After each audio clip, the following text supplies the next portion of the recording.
그렇게 깨끗하면 농업용수, 공업용수로 제가 써라 그랬거든요. 깨끗하면 맥주 만들어 먹어라, 아니면 농업용수로 써라, 뭐 이런 것들은 굉장히 빈정거리는 방식이지. 유전적 영향까지 포함하면은 방사선 장애를 받을 가능성이 있다. 바나나 한 개 드셨을 때 받게 되는 방사선량보다 작습니다. 2011년 후쿠시마 제1원자력 발전소에서 일어난 폭발 사고. 이후 녹아버린 원자로 노심을 냉각시키기 위해 사용된 물이 거대한 탱크에 보관돼 있습니다. 다핵종 제거 설비로 처리된 약 130만 톤의 물. 海洋放出が現実的と判断し、基本方針を取りまとめました。 올여름 일본 정부는 오염수를 바다에 방류하겠다고 결정했습니다. 후쿠시마 원전 오염수 해양 방류 정말 괜찮은 걸까요? 일단은 그게 뭐가 들어있느냐 하면은 아예 걸리지 못하는 삼중수소도 있지만 플루토늄도 들어있고 세슘도 있고 스트론튬도 있고 이오두도 있고. 그것들이 어떤 인체에 영향이 전혀 있을 수가 없고요. 삼중수소는 양이 우리 동해안에 빗물로 매년 내리는 양 정도 수준이에요. 이게 당장은 아니지만 여러 가지 질병 원인이 될 수 있고.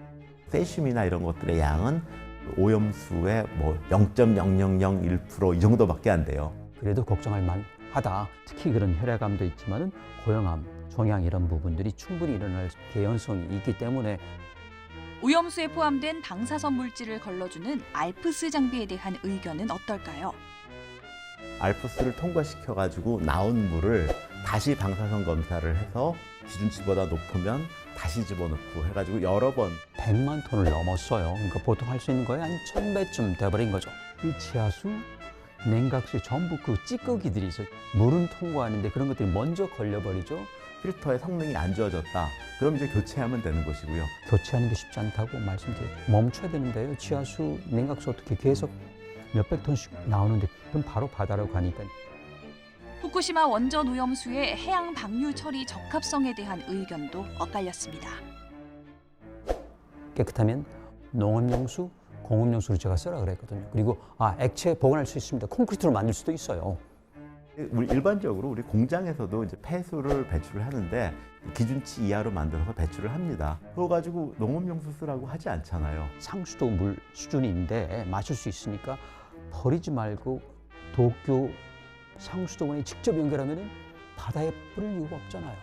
환경적인 영향이나 경제성이나 이런 여러 가지 점들을 이제 종합적으로 고려해서 해양 방류가 그중에 제일 안전한 방식입니다. 환경 영향이 가장 적은 방식입니다. 수산물 안심하고 먹어도 괜찮은 걸까요? 이를 생선 드신다고 해서 회로 드신다고 해서 걱정하실 건 없는데 그런 유전적 영향까지 포함하면 방사선 장애를 받을 가능성이 있다.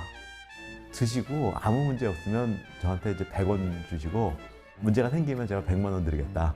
그것들로 인해서 어떤 그 해양 오염이 된다거나 수산물에 오염이 되는 것은 고려할 필요가 없고, 상상할 수 없는 것까지 상상하고 상정할 수 없는 것까지 상정하는 게 맞다. 과학적 진실을 따라가야 되는 문제지 사회적 진실을 따라가야 되는 문제가 아니라고 생각합니다. G7은 IAEA의 후쿠시마 원전 오염수 검증을 지지한다고 밝혔습니다.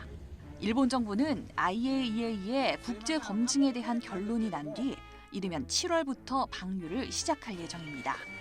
후쿠시마 원전 오염수 방류의 안전성 확인은 여전히 숙제로 남아 있습니다.